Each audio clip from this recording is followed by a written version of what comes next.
I'm Bill Ritter, District 3 traveling FAO. I briefly worked at the garage. I'm here to go over the mechanical portion of the E1 engine with you. We're going to tilt the cab. Start by flipping the power switch on. You want to make sure your front dischargers are facing forward, along with your front inlet, so it doesn't come in contact with the cab.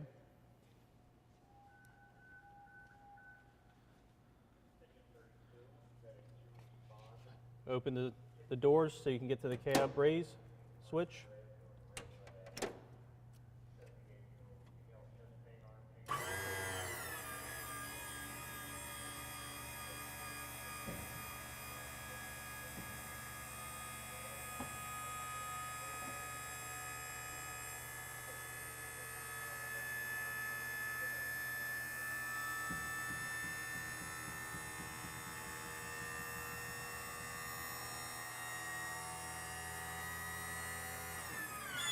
Once the cab is all the way up, lower it down onto the safety to make sure it's engaged, and then you can go under the cab and do your checks.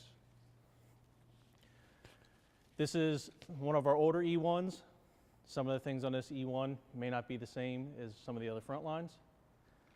This pumper has a dipstick in the front as well as in the back right here. It takes 15 W40 engine oil. It also takes the 15 W40 engine oil for power steering fluid. This one is clearly marked on a fluid reservoir that takes 15 W40. Not all of them are. Any E1 that has an E1 body still on it, it hasn't been remounted, still takes the 15 W40 for power steering fluid. Your transmission fluid, your dipstick is right here. Pull it out and make sure that it's a nice red color. It's not a dark brown or black, which would mean that it's too hot and it's been burnt. If it's a pink, real pink or light frothy colored, that's from too much moisture in the transmission. Either one of those two extremes, let the garage know. They can get it in and do an early transmission service.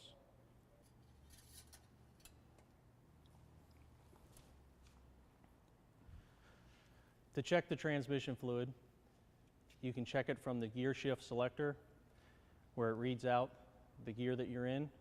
If you have the engine running in a neutral with the maxi set and the transmission up to operating temperature between 140 and 200 degrees, you can hit the up and down arrows at the same time and hit the mode button once, and it will go into a mode where it'll tell you the transmission fluid level. Instead of saying what gear you're in or neutral, it'll flash oil level, OL, and then ideally it says OK. If it's low, it'll flash OL, low, LO, and then a numeric value. The number that's at the end is the amount of quarts low it is on fluid. If it's high, it'll flash OL, high, and then a numeric value. To check the coolant, check it at the radiator cap with the engine cool, not hot. You can remove the radiator cap and add coolant. There's a sight glass, which is approximately 2 inches below the radiator cap that a lot of guys use to check the coolant level. It's always best to take the cap off and check, because sometimes the sight glass can get discolored or have buildup on the back of it where it traps or pulls the coolant in there. So it's always best to take the cap off and add. When it gets low on coolant, approximately 2 inches below the sight glass, a lot of times that's when the add coolant or stop engine light will come on some of the newer engines. It's the green plug. It's approximately 2 inches down, so 4 inches down from the top of the radiator, 2 inches down from the sight glass.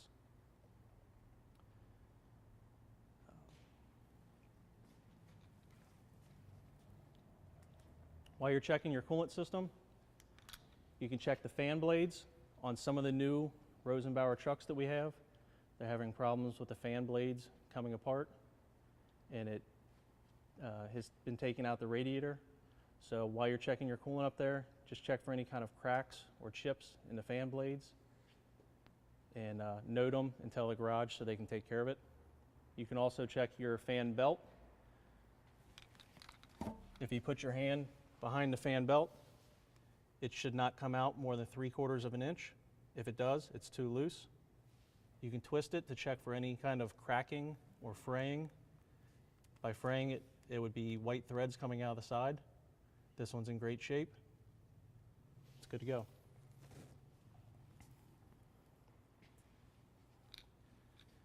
On this engine, this is your emergency shutdown.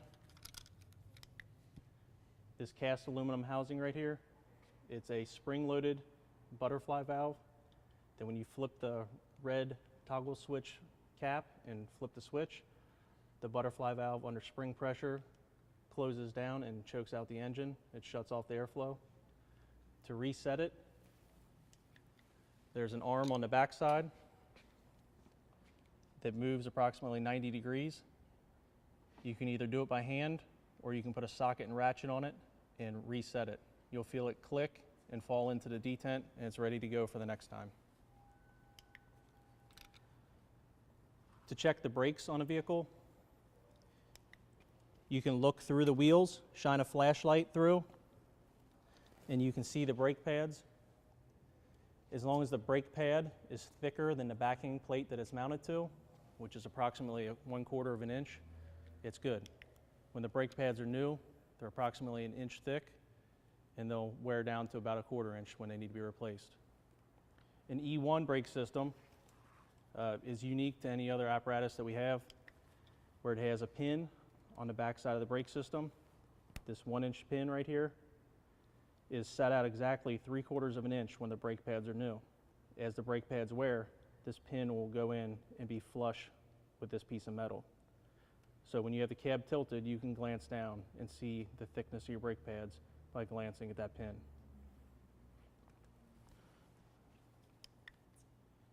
We'll go around to the other side now.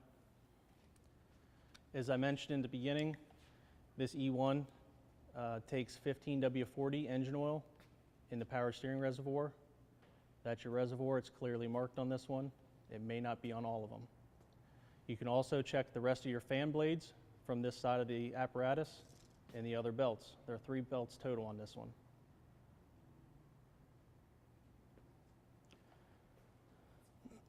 Your auto lube system, if your vehicle is equipped with it, you still need to make sure that the auto lube system is working. Just because it has the auto lube system doesn't mean that it is necessarily functioning and doing its job. Any place there's an auto lube line,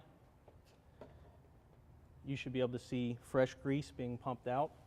Like on this shackle down here, you'll see the fresh grease pushing out the dirty grease. Any place there's an auto lube line, just make sure that's happening. It's very common for the auto lube lines to get cracked or broken or be ripped off. The truck that we're going to look at later, you can see 2 cracked auto lube lines. So the grease is getting pumped out and going onto the ground, not actually going to what it needs to be. Anything that pivots or moves will have an auto lube line on it.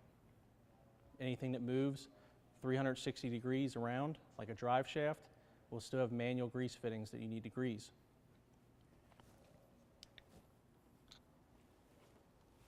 You can see on the drive shaft right here, there's a grease fitting on the slip yoke. There will be grease fittings on every slip yoke, all the way back to the drive shaft, and also on every U-joint. The way the apparatus is positioned right now, it's on the underneath. You can't see it, but it'll be right in the webbing right here on one of the 4 sides.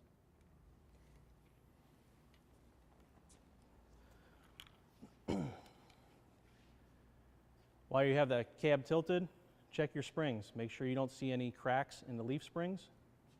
You'll see an obvious separation in one of the leaf springs if it's cracked, a vertical line. If you notice any cracks, tell the garage. That's something that's will take you out of service, but it needs to be taken care of. As you're looking at the leaf springs, also make sure that there are straps on the leaf springs. This one has 1 in the back and 2 up front. Right there and up there. Make sure those straps are in place That's the only thing that keeps your leaf springs in line. When those straps break or fall off, the leaf springs can pivot, and when you turn the wheel, it can cut the inside of your sidewall out of your tire. So, quick visual check for any kind of cracks in the leaf springs and to make sure the straps are there is a good thing to do every day. Your wheel hubs, this contains axle grease. You have an add line at the bottom and a fill line at the top. If you shine a flashlight on it, you can see that there's a line of grease right here in the middle. If it's low, tell the garage. They'll come out and either fix the leak or top it off. It takes a special grease, 80-140 axle grease. They'll add it through the center right here. This red cap pops off, and that's where you add it. The whole system holds approximately 3 cups of fluid.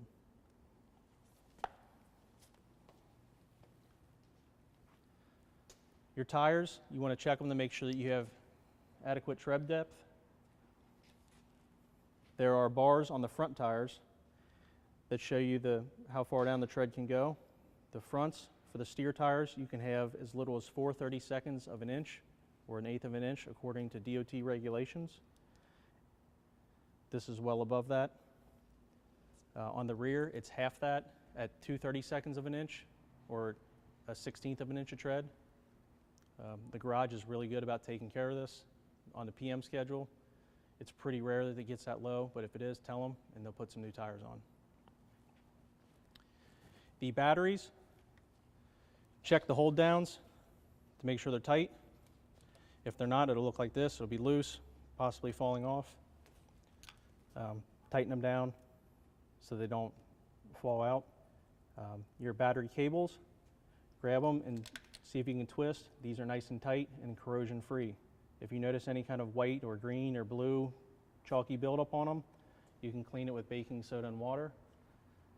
It'll neutralize the acid and keep it clean. Clean, tight connections on here will save you a lot of electrical problems down the road. Your pump linkage. This is a pretty good one to show what exactly happens when you pull the pump linkage.